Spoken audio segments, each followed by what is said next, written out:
Good morning, good afternoon, everyone. This is Rob Barnett, and I'd like to welcome you to today's BI Energy Exchange, where we talk about our research and the latest developments in energy markets.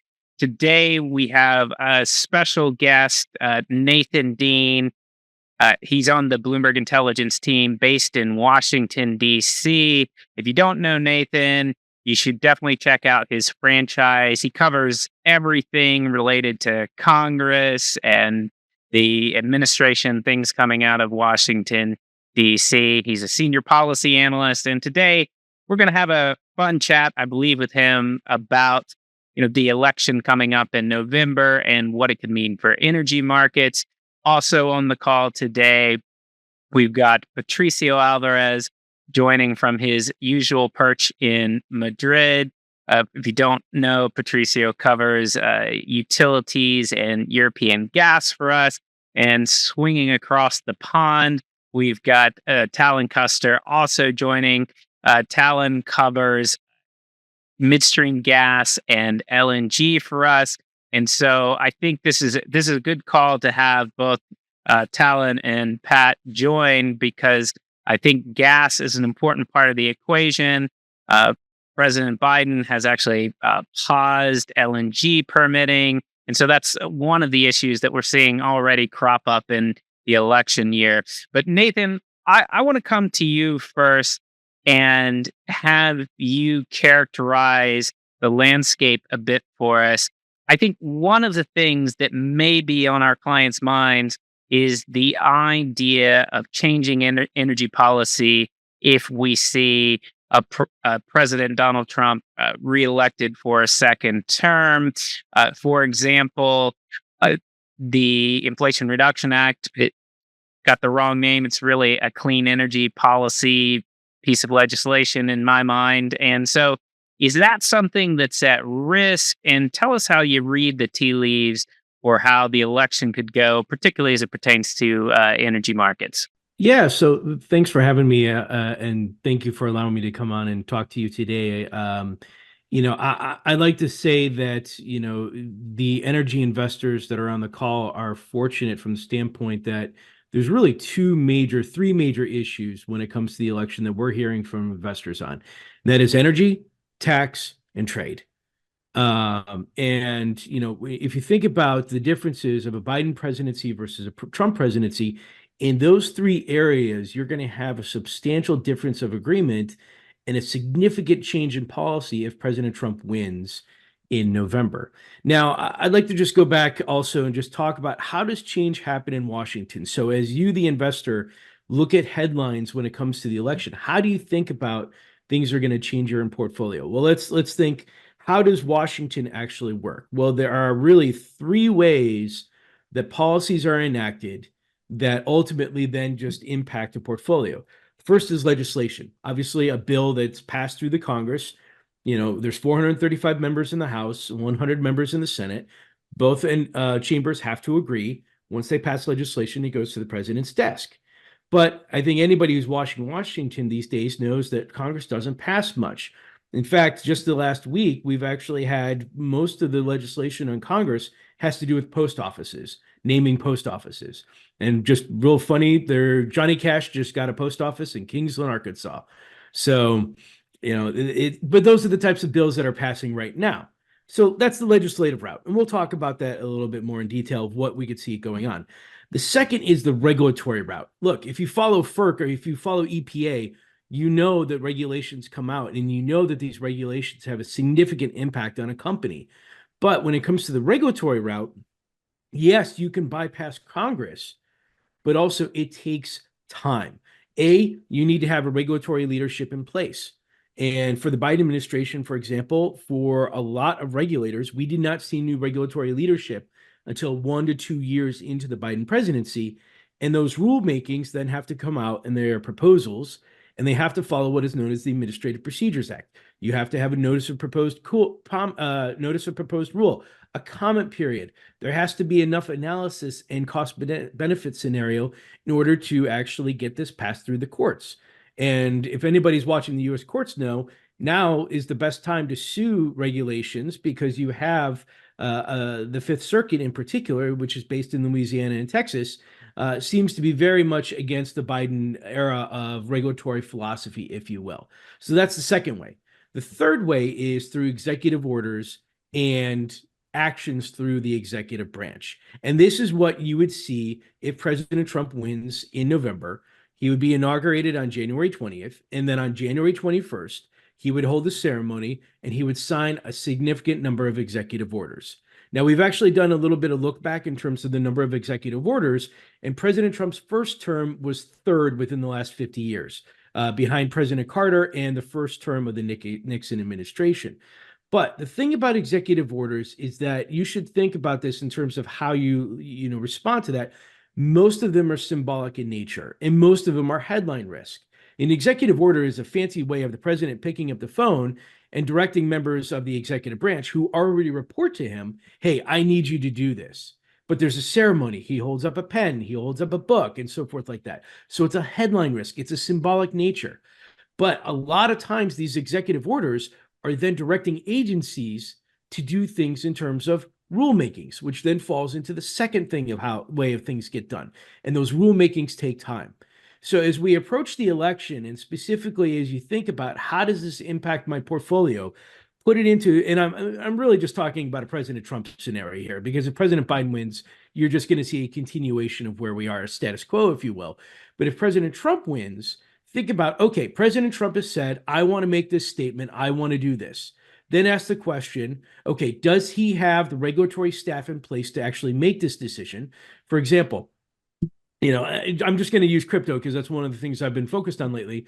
President Trump has said, I love crypto. Well, does he love crypto in the way that the crypto industry, I mean, that's a very simplistic statement. So let's break it down. So if he loves crypto and he wants to implement crypto change, well, then how do the regulators get involved? He needs the right individuals in place. Does he need to have Senate confirmed individuals in place?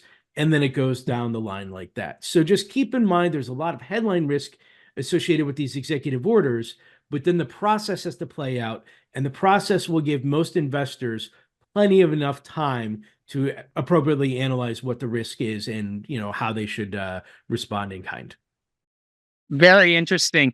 One idea that's on my mind is trade policy a little bit because President Biden has really ratcheted up the trade war type agenda. And my sense is that former President Donald Trump is almost kindred spirits, similarly aligned. But before we get Patricio and Talon to react a little bit to your first comments, can you tell me how you think trade could go? Are there major differences between the two candidates? So it's between trade is the reason why presidents love to talk about trade is because it's the one few area where they don't have to work with Congress. In fact, the presidency, the power of the presidency is a lot more powerful when it comes to trade and national security. And that's why no matter we have President Trump or President Biden, in about 2 years into their presidency, they're going to lose a lot of political capital. And in fact, we saw this with President Obama in his second term. We saw this with President George W. Bush in his second term. About 2 years into the presidency, Congress begins to ignore the president. Hey, why am I going to support you on one of your bills when you're going to be gone in 2 years and I have to have another, I have another career? So Congress tends to ignore presidents. And as a result, in the second term, probably within about 1 to 2 years, presidents begin to look at trade and look at international. And that's why they all go on trips across the world, is because, Capitol Hill is ignoring them.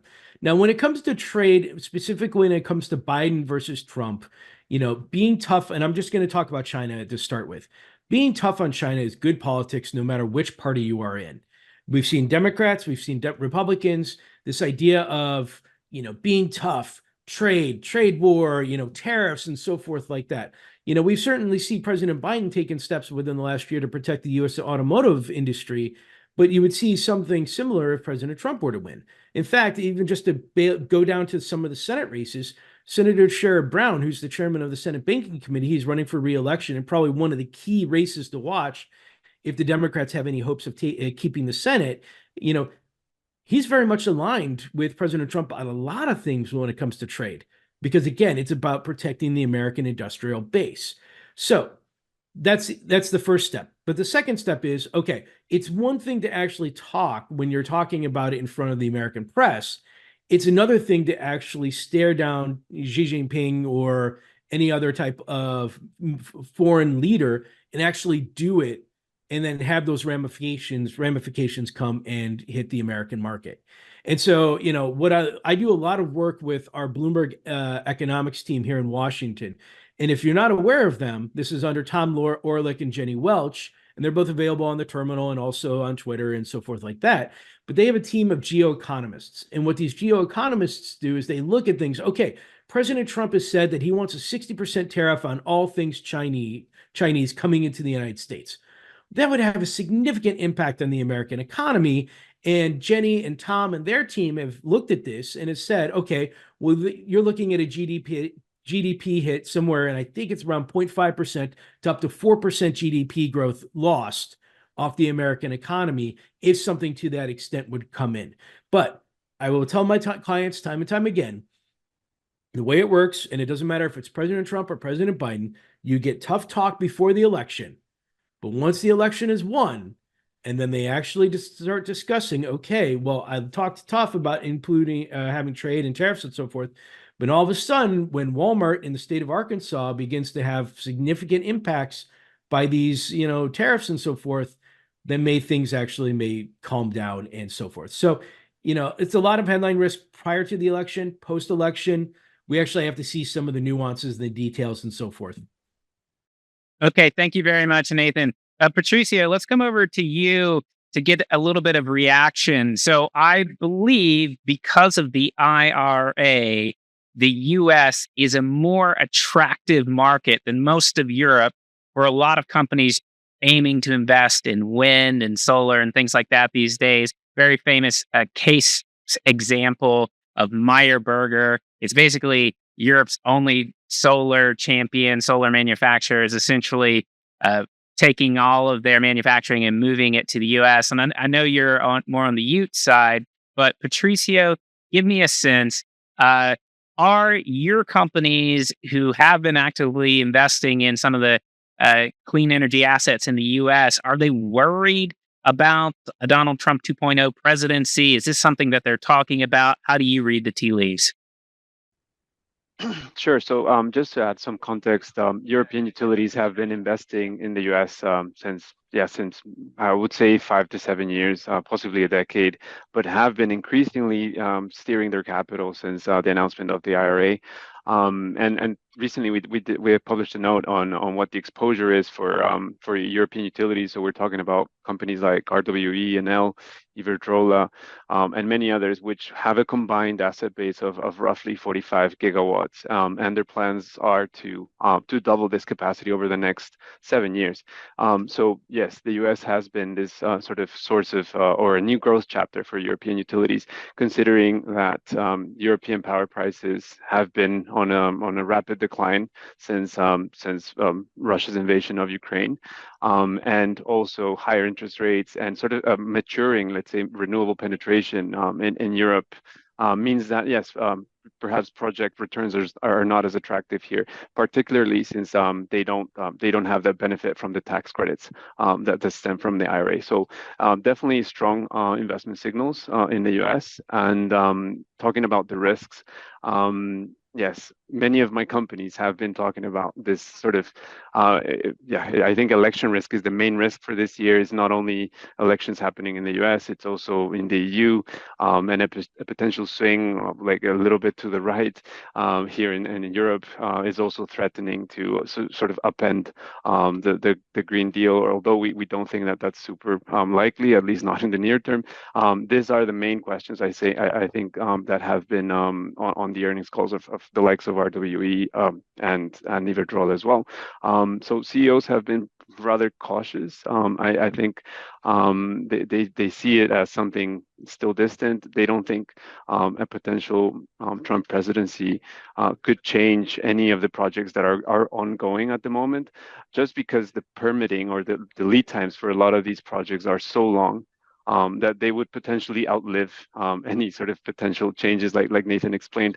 These changes tend to take perhaps several years, and to enact those changes or to roll back some of these policies could take longer, and could eventually be sort of rolled back again by a new government. So I would say there is some sort of headline concern about the swings of policy here in Europe and in the US, but overall, we see sort of utilities sort of retaining their focus on renewable expansion, both in the US and in Europe, just because these are the core markets outside of China, and there's very little sort of growth upside, I think, beyond those markets. All right. Very cool. Thank you, Patricio. Talon, let's swing over to you. Uh, I'm going to paint you as the oil and gas guy on the call. And so I generally think that the oil and gas industry tends to favor Republican administrations, Republican control. Perhaps it's because of things like the LNG permitting pause that we've seen the Biden administration roll out here recently. But I want to get a sense from you. Do you think the election has a significant importance for some of the names you cover? And how closely are you following the political landscape? Yeah, I think you're right. They do favor him. But I did want to make a couple points, see if you guys agree or disagree with me. But I think the president's power may be a little bit overstated, and that's illustrated by the energy industry was it thrived under Obama, it thrived under Biden. But with that being said, they favor the policies and the headline risk, the executive orders. I think the LNG moratorium may fall under that bucket. I don't think Keystone XL is coming back, but I think there could be a lot of rollbacks in terms of environmental things, EPA rules, stricter emissions, routine flaring maintenance. And a lot of those things, if they're rolled back, could, help on the cost side with midstream operators, LNG. But as far as the LNG moratorium, which for those that don't follow it closely, it's just, they paused export authorizations to countries that don't have U.S. free trade agreements. I think that's absolutely something that is dependent on the political landscape. I think if Trump is elected, I think right after the inauguration, that gets rolled back, enables some projects to move forward rather quickly. Obviously, they're not going to just hand out the licenses and permits, but I think that helps. And also on the extension side of those export authorizations, because some projects are in limbo where they have the authorization, but it's going to expire in the next couple of years before the project gets built. And the criteria for extensions became more strict, has to be under construction. There has to be a firm reason out of their control why it wasn't built already. So I think there may be some leniency applied towards that, which means if he is elected, I think, there could be more project FIDs in terms of LNG exports, LNG export projects moving forward. I think even if Biden was reelected, there could be some sort of compromise on emissions criteria. But I do think if Trump's elected, it's rolled back immediately, and there could be maybe 3 FIDs as opposed to 1 or 2, something along those lines. Okay, very interesting. Nathan, I want to bring you back into the conversation. It is interesting. Patricio noted about the fact that we've got some prominent elections taking place in Europe. I think some of the indications suggest that Europe may be moving a little bit to the right.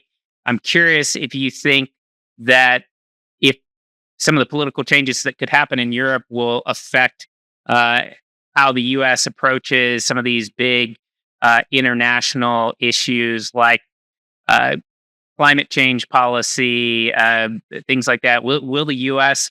continue to engage on these kind of big picture Western topics under a Donald Trump 2.0 presidency? And, also, I want to just get your take on the way you would handicap repeal of the IRA.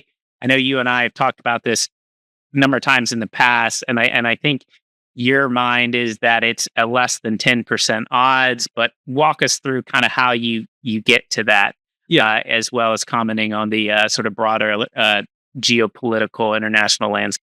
Yeah, no. So, and I'm going to use this opportunity to advertise. Rob and I, with a host of other analysts, have a deep dive on the Inflation Reduction Act. So, if you need 60 pages of reading to put you in sleep at night, it's coming out tomorrow. And so, just let us know, and we can get you a copy of this PDF and so forth like that. But let's talk about the Inflation Reduction Act for a second. So, we're at a 10% chance of a full repeal. Now, there are some nuances to this, because the way that the process was used to put the Inflation Reduction Act in place was called reconciliation. This is how President Obama got Obamacare through Congress, and this is how President Trump got his Tax Cuts Act through Congress. Now, what the reconciliation process does is that it allows you to avoid the filibuster. And for those of you who aren't aware, this is the rule that is in the Senate that allows one senator to stand up and say, I object to this legislation, I'm going to block it, and you need 60 people to overturn that filibuster. Now, that filibuster is not set in the Constitution, it's not written down anywhere, it's essentially 200 years of best practice. But the filibuster most likely will remain, even though President Trump has said in the past that he wants to get rid of it. We think the filibuster is going to remain. So, okay. So you can't get through, it's unlikely, extremely unlikely that the Republicans take 60 seats in the Senate next year. So if they wanted to repeal the Inflation Reduction Act, they would have to have a vote of Congress. Well, if you can't get it through via regular order because of the filibuster, you need to get it through via reconciliation, which is a pure majority vote in the House, pure majority vote in the Senate. The limitations on reconciliation is you can't break what is known as the Byrd Rule. I'm not going to get into the Byrd Rule. Believe me, if you want to chat about the Byrd Rule, give me a call and we can talk about the House parliamentarian and the Senate parliamentarian and all that other stuff. But the idea here is that essentially it can only impact the U.S. budget. And you can only use it once per fiscal year. Now, if President Trump wins, we've already heard, in fact, the Republicans are having a meeting today with the president to talk strategy on what they would do in the first year of his term. And the reconciliation process is going to be used for extending the Trump tax cuts, which expire for the most part at the end of 2025. So 2025, whether President Biden wins or President Trump wins, is going to be a tax year. And the Inflation Reduction Act, because of also a lot of popularity in red states where, remember, this isn't like the $1.2 trillion infrastructure bill before, where money's flowing out to districts and so forth. There's only about $500 billion in new spending here, but there's also a lot of tax incentives where companies are going to Alabama, South Carolina, Georgia, and so forth, and saying, hey, we want to put in a new plant here because of these tax incentives. And those local politicians, even if they're Republicans, will go to the president and say, I'm not so sure we should actually go ahead and touch this. Now, so that's the repeal at 10%. However, we do think that there's a high likelihood that President Trump plus Republicans out there will take a look at certain tax credits and say, are these actually better aligned, or can we use this money somewhere else? And that's where the reconciliation process comes in. So we don't know which tax credits are out there. I mean, there's one way you could check is if there's a group here in Washington called Project 2025. They're not really allied with the president, with the former president. They're trying to get into his circles, but they have created a 100, 200-page document that goes agency by agency and says, if we were in charge, this is what we would do. And it's the libertarian view. So that's one way to look at like what you could see if President Trump were to embrace the libertarian isolationist part of the wing of the Republican Party. But then on the other hand, you also have the Wall Street lobbyists and you have the energy lobbyists and so forth, and more of the business-friendly wing of the Republican Party. And we just don't know which President Trump we would get. So we conduct scenario analysis and so forth like that. But I do think it's highly likely that if President Trump were to win, a lot of the tax credits that are part of the Inflation Reduction Act could be at risk. And this would happen one of two ways. One, it would happen via the reconciliation process. Or two, the Department of the IRS or the Department of Treasury could then go in there and actually delay, restrict, curb a lot of these tax incentives via the rulemaking method. Because the way that the IRA was written is, and this is from most legislation, it's written at the 100,000 foot level, but to actually figure out at the 5 foot level, the regulators then have to put out rulemakings, and the Treasury Department used a very broad interpretation for a lot of these tax credits, A Trump Treasury Department could go back and narrow those definitions. Sure. Secondly, I just realized real quick on the geopolitical stuff. It just goes back to what type of President Trump we would get.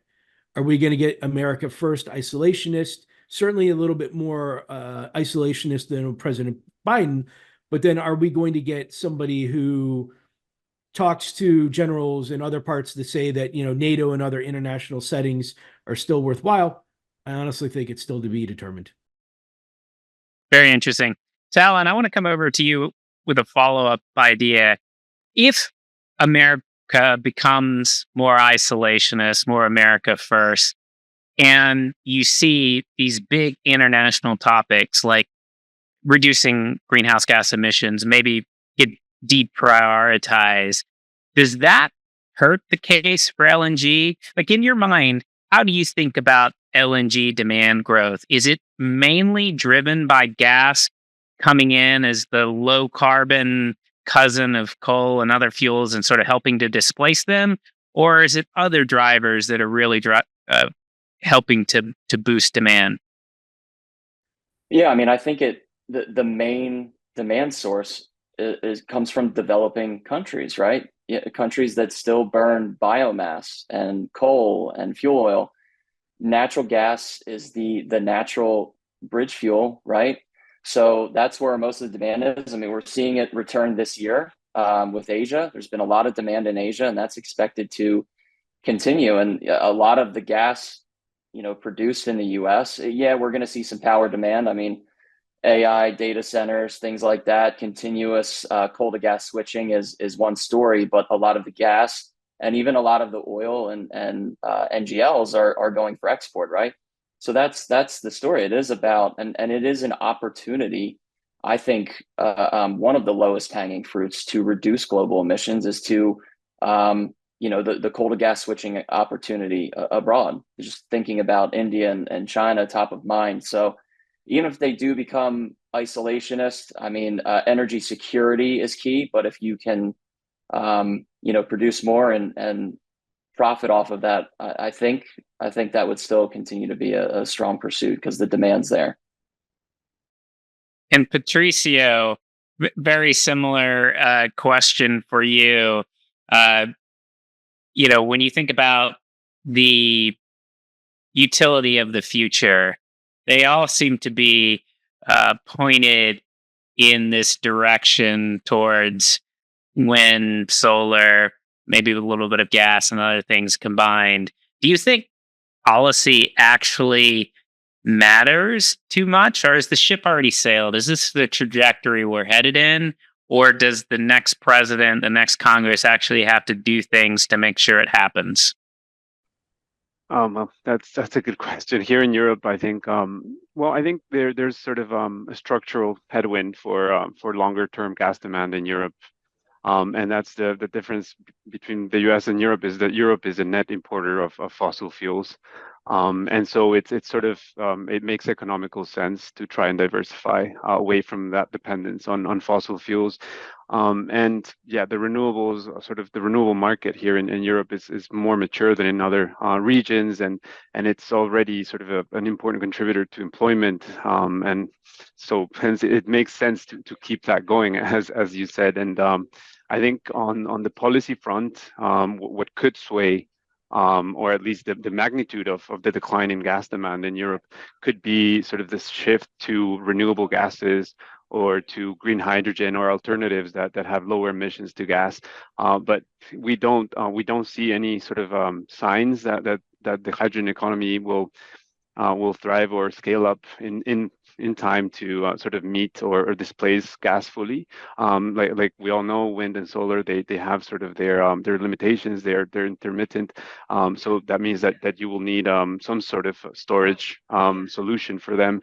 And until we find that storage solution or a longer term solution for that, I think gas will still be an important player in the energy mix. Although the direction of it looks like it's will go down. I mean, just to flag something that I think is quite an important data point is that since 2022, gas demand in Europe has fallen almost 20%. So gas demand in Europe is roughly 20% what it was in 2021. And this year we see very little potential for demand to increase more than 1 or 2%.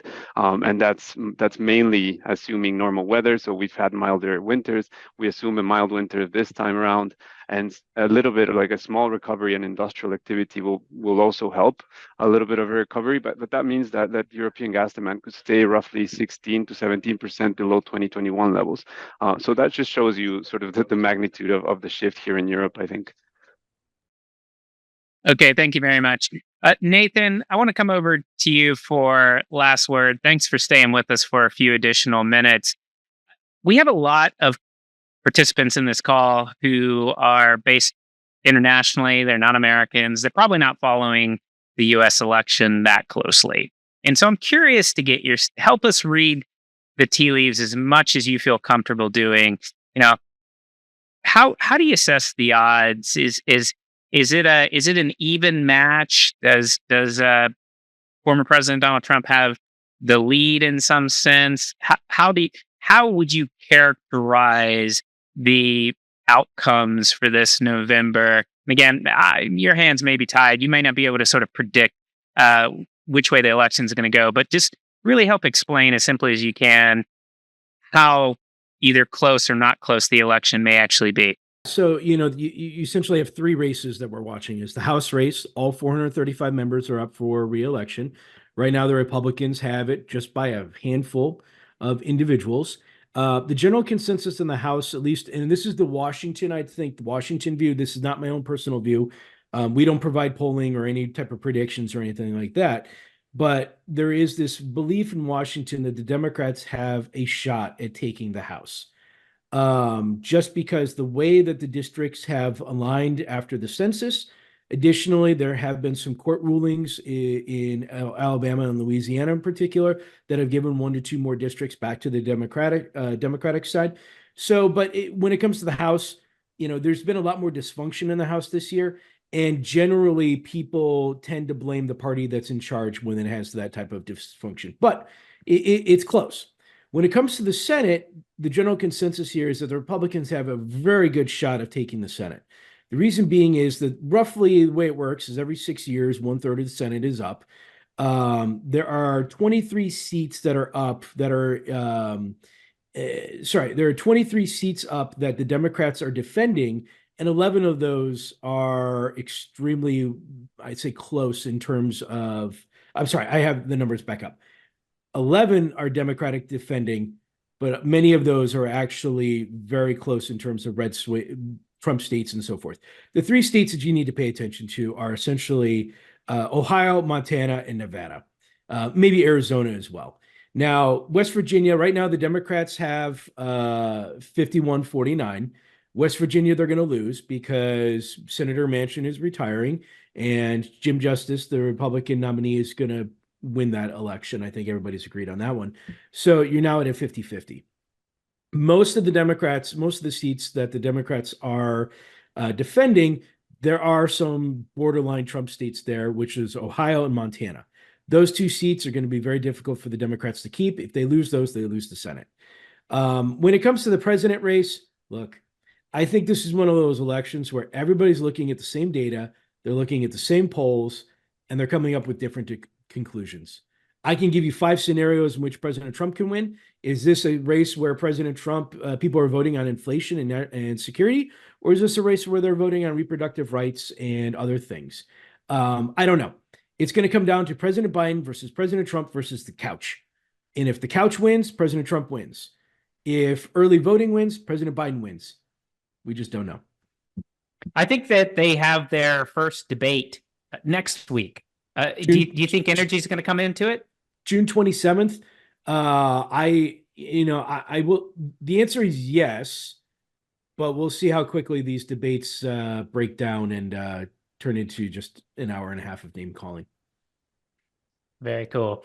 All right. So for anyone who's still listening, make sure you subscribe to Nathan's research franchise. He's got a big deep dive on the IRA coming out tomorrow. I've already seen it. It's cool. So make sure to check it out. If you can't find it, shoot any one of us a message or an IB and we'll make sure you get a copy of that. Second, Nathan doesn't know this, but at some point I'm going to come to DC before the election. We'll hold a little roundtable in the DC office whenever that is. So we got to compare our calendars and figure out when we can do that. But because I do know we've got several of you are based in DC, and I know Bloomberg tends to orient around places like New York and London, but for the constituency that's there in Washington, we'll make sure to reach out and do some discussion there at some point in the near future. So again, I want to thank everyone for their time today, and special thank you to Nathan for coming in and help bring the politics of Washington and tie it into energy to life for us here today. Thanks.